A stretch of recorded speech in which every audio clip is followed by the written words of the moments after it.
बिस्मिल्लाहिर्रहमानिर्रहीम। सोचो, अगर मैं तुम्हें बताऊं कि एक ऐसी रात है जो 1000 महीनों से बेहतर है, और एक ऐसा महीना जिसमें इंसान की तकदीर बदल सकती है। ये कोई जज्बाती जुमला नहीं, ये एक साबित शुदा हकीकत है। ये है असरारे रमजान। रमजान सिर्फ भूख और प्यास का नाम नहीं, ये एक मुकम्मल रूहानी निज़ाम है। एक ऐसा इलाही तरबियती प्रोग्राम जो 1400 साल से इंसान को सब्र, नज़्म व ज़ब्त और तक़वा सिखा रहा है।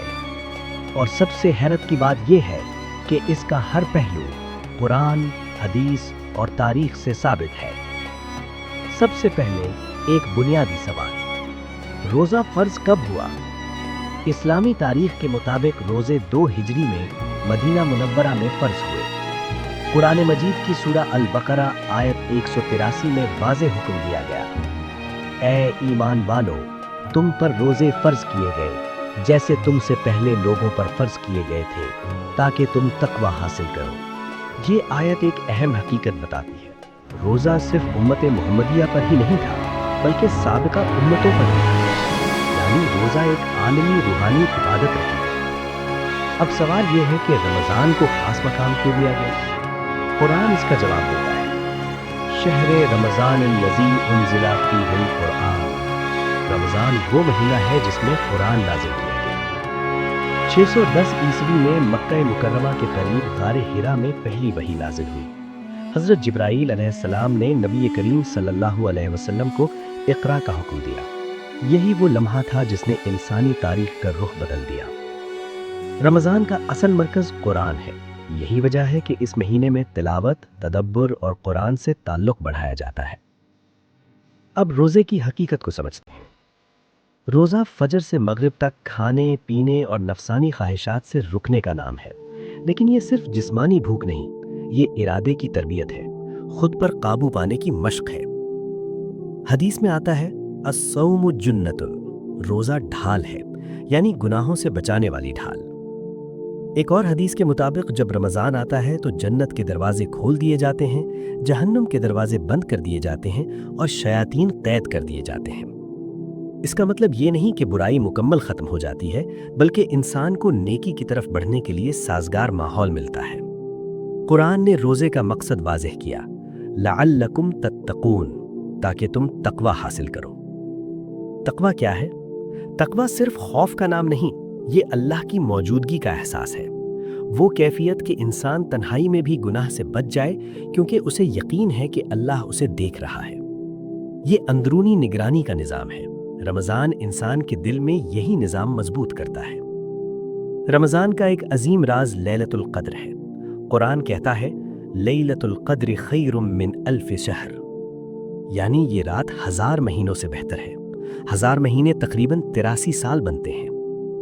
सोचिए, एक रात की इबादत पूरी जिंदगी से ज्यादा कीमती हो सकती है। इस रात फरिश्ते जमीन पर नाजिल होते हैं, सलामती होती है तुलुए फज्र तक। इसकी सही तारीख मुतय्यन नहीं की गई, बल्कि आखिरी अशरे की ताक रातों में तलाश करने का हुक्म दिया गया, ताकि मोमिन सिर्फ एक रात नहीं बल्कि पूरे अशरे में कोशिश करे।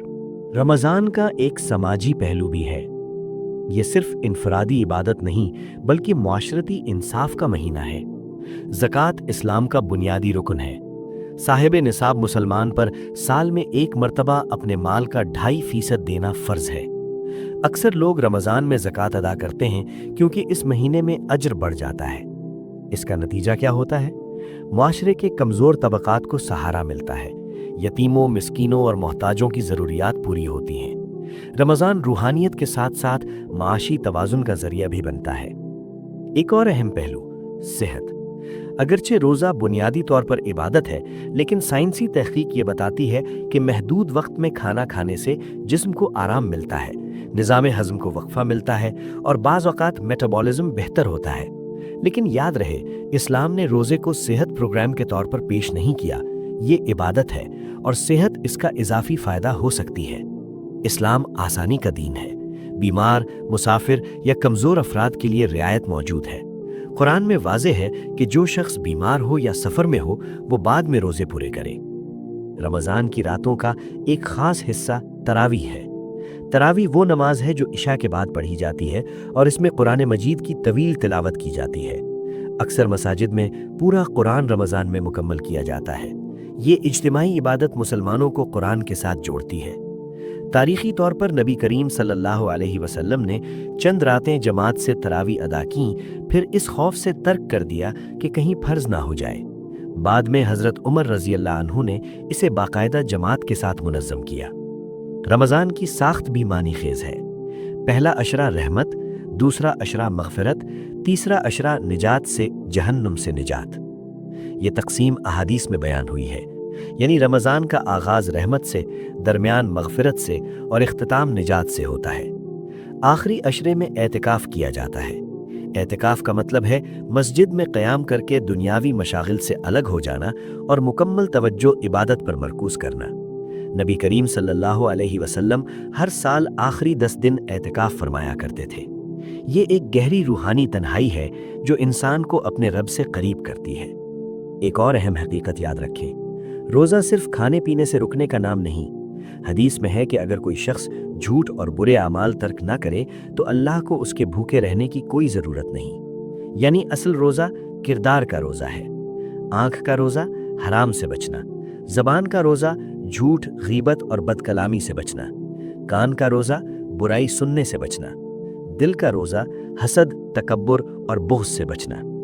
اگر صرف جسم بھوکا رہے اور کردار نہ بدلے تو مقصد حاصل نہیں ہوتا۔ رمضان اتحاد کا بھی مہینہ ہے۔ دنیا بھر کے مسلمان ایک ہی مہینے میں روزہ رکھتے ہیں، ایک ہی قرآن پڑھتے ہیں، ایک ہی قبلے کی طرف رخ کرتے ہیں۔ یہ عالمی یکجہتی کی ایک منفرد مثال ہے جو صدیوں سے جاری ہے۔ افطار کا منظر دیکھیے، آذان ہوتی ہے، روزے دار کھجور سے افطار کرتا ہے، پانی کا پہلا گھونٹ پیتا ہے، دل میں ایک سکون اترتا ہے۔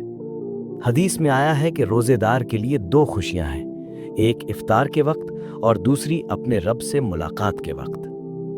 یہ تربیت ہے صبر کی۔ جدید نفسیات جسے ڈیلیڈ گریٹیفیکیشن کہتی ہے، اسلام اسے روزے کے ذریعے عملی طور پر سکھاتا ہے۔ رمضان ہمدردی پیدا کرتا ہے۔ جب ایک خوشحال انسان بھوک محسوس کرتا ہے تو اسے ان لوگوں کا احساس ہوتا ہے جو مجبوری میں بھوکے رہتے ہیں۔ یہی احساس اسے سخاوت کی طرف لے جاتا ہے۔ حدیث میں آتا ہے کہ نبی کریم صلی اللہ علیہ وسلم رمضان میں سب سے زیادہ سخاوت فرماتے تھے، تیز ہوا سے بھی زیادہ۔ اب ایک اہم سوال، کیا رمضان صرف ایک کیلنڈر کا مہینہ ہے یا زندگی بدلنے کا موقع؟ ہر سال رمضان آتا ہے۔ کچھ لوگ اسے رسم بنا لیتے ہیں، کچھ لوگ اسے انقلاب بنا لیتے ہیں۔ حقیقی کامیابی یہ نہیں کہ رمضان گزار لیا، بلکہ یہ ہے کہ رمضان کے بعد بھی نماز قائم رہے، قرآن سے تعلق باقی رہے، گناہوں سے بچنے کی کوشش جاری رہے۔ رمضان ایک مدرسہ ہے، لیکن امتحان رمضان کے بعد شروع ہوتا ہے۔ ہو سکتا ہے یہ ہمارا آخری رمضان ہو۔ یہ کوئی جذباتی بات نہیں، بلکہ زندگی کی حقیقت ہے۔ جب سحری کے وقت نیند آ رہی ہو، جب بھوک شدت اختیار کرے، جب نفس کمزور کرنے کی کوشش کرے، تب یاد رکھنا، تم صرف بھوکے نہیں ہو، تم اپنی روح کی تربیت کر رہے ہو، تم اپنے کردار کو مضبوط بنا رہے ہو، تم اپنے رب کے قریب ہو رہے ہو۔ یہی ہے اسرار رمضان۔ ایک مہینہ، ایک کتاب، ایک امت، ایک موقع جو ہر سال آتا ہے، اور جو اس موقع کو پہچان لے اس کی زندگی بدل جاتی ہے۔ اللہ ہمیں رمضان کو سمجھنے، محسوس کرنے اور ہمیشہ کے لیے اپنی زندگی کا حصہ بنانے کی توفیق عطا فرمائے۔ آمین۔